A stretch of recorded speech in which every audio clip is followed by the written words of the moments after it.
छात्रों, नमो नमः। मैं डॉक्टर हरिनारायण उपाध्याय, आपका शिक्षक। विद्यार्थी ऑनलाइन पढ़ेंगे और बढ़ेंगे शैक्षिक चैनल पर हार्दिक स्वागत करता हूँ। जैसा कि हम लोगों ने इसकी पूर्व की कक्षा में समास का अध्ययन किया था। समास के अध्ययन में हम लोगों ने तत्पुरुष समास का अध्ययन किया था, जिसके उदाहरण, जिसकी परिभाषा आपको अच्छे ढंग से बताने का प्रयास किया गया। आइए हम कर्मधारय समास का अध्ययन करते हैं।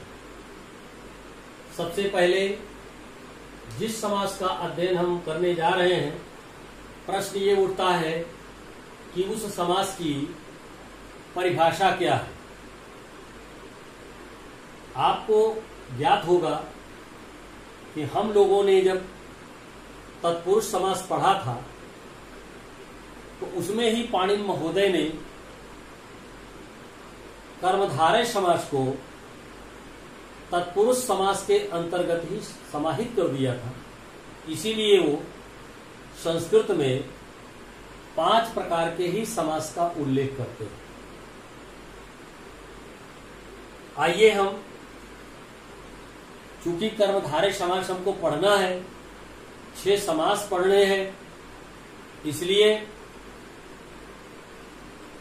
तत्पुरुषा समानाधिकरण कर्मधारया, ये आपको बताया जा चुका है। तत्पुरुष समास वहां होता है जहां पर समान विभक्ति होती है,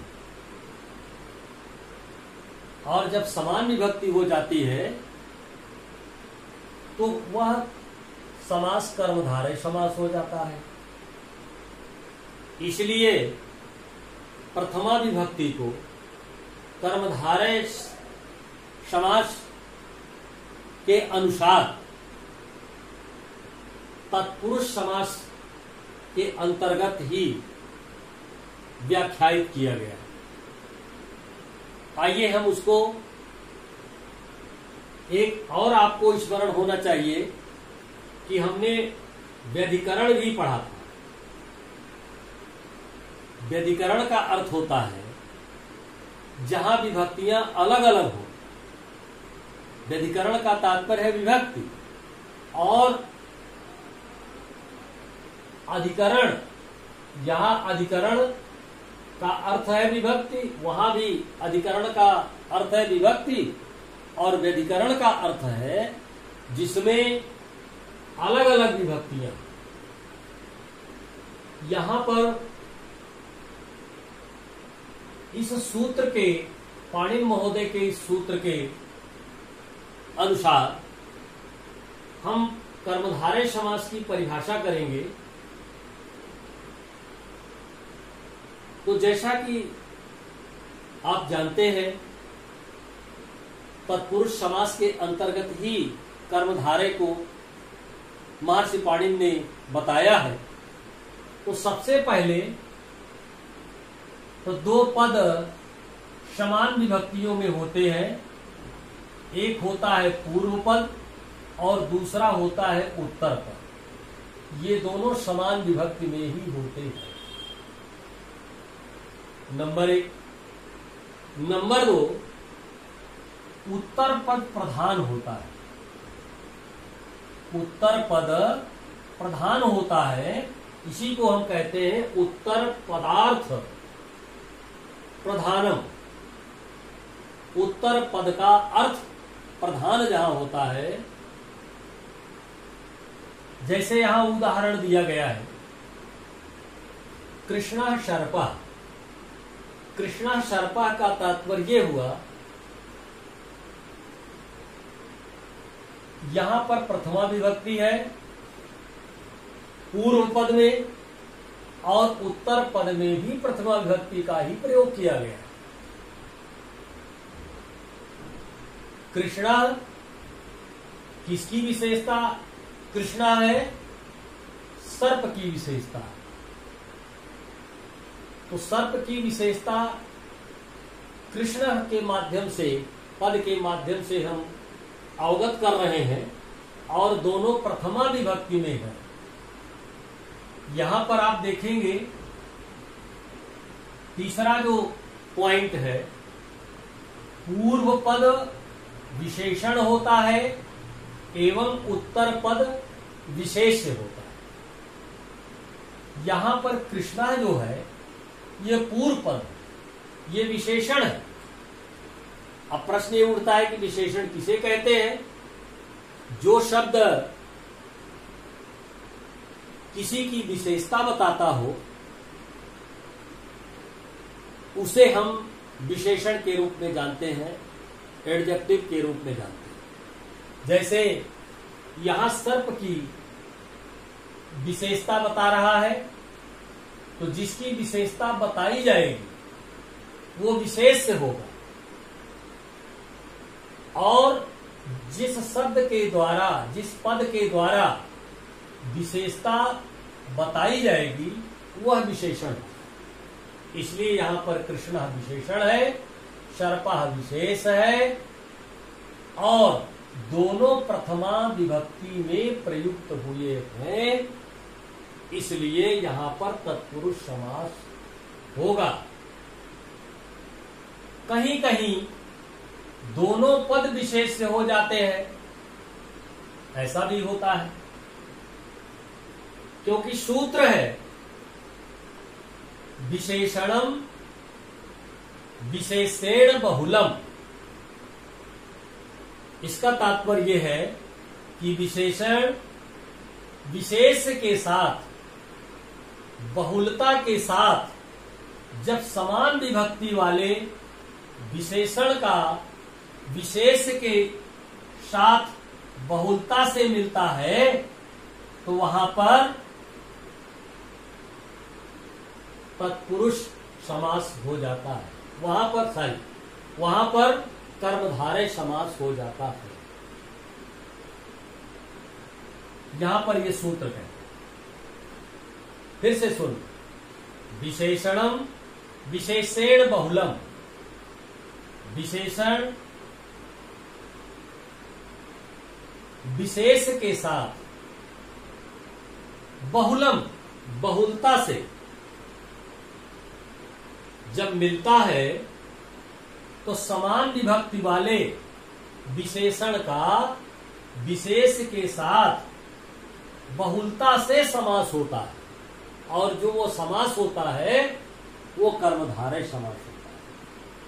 आइए हम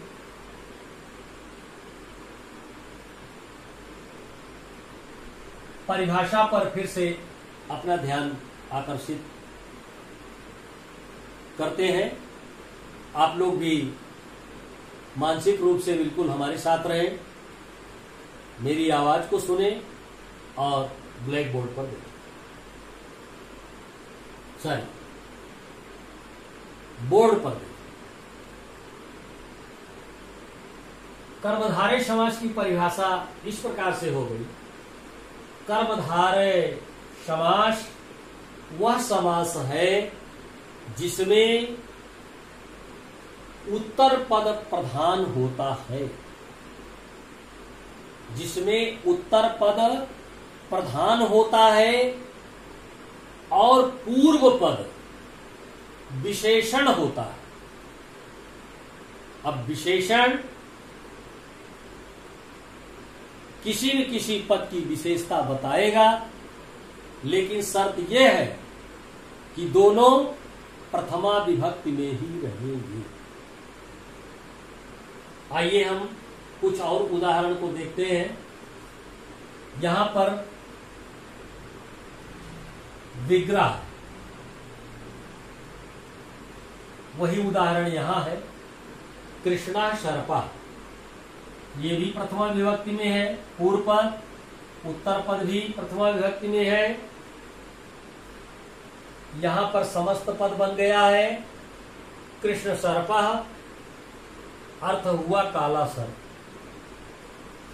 महान चाशव देवा,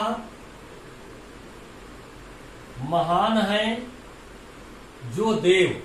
चाशव शब्द जो है वह अस्तित्व को प्रकट कर रहा है। इसलिए यहां पर समस्त पद में हो जाएगा महादेवा, ना यहां से हट जाएगा, उसका लोप हो जाएगा, बराबर हो जाएगा महादेव। समस्त पद है ये, और यह विग्रह पद। यहां अलग अलग दोनों शब्द हैं, पूर्व पद और उत्तर। महान चासव राजा, महान चासव राजा अलग अलग है, विग्रह में है। महान राजा यहां पर एक में हो गया और यहां महान राजा है।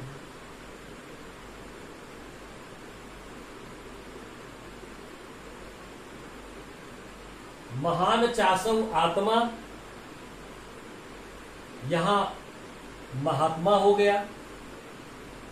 यहां पर ना का लोप होना चाहिए, इसलिए यहां पर महाराजा होना चाहिए, और यहां भी महाराजा होना चाहिए।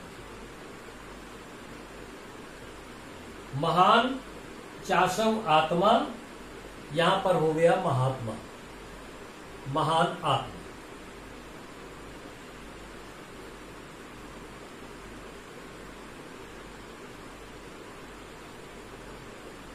इस तरह से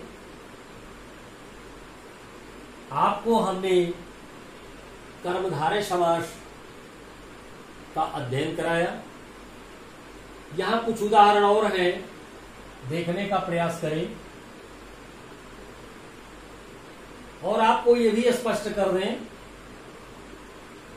यह भी विशेषण है कृष्णा, महान भी विशेषण है, यहां भी महान विशेषण है, यहां भी महान विशेषण है।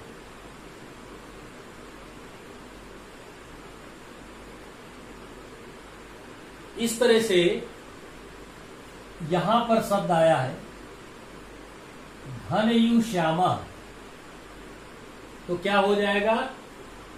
घन श्यामा। दुग्धयु धवलम, दूध की तरह सफेद, तो दुग्धम धवलम।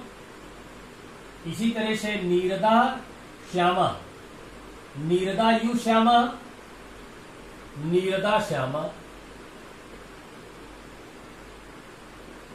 यहां पर विग्रह है, यहां पर घन श्यामा हो जाएगा, यहां दुग्ध धवलम हो जाएगा, यहां नीरद श्यामा हो जाएगा।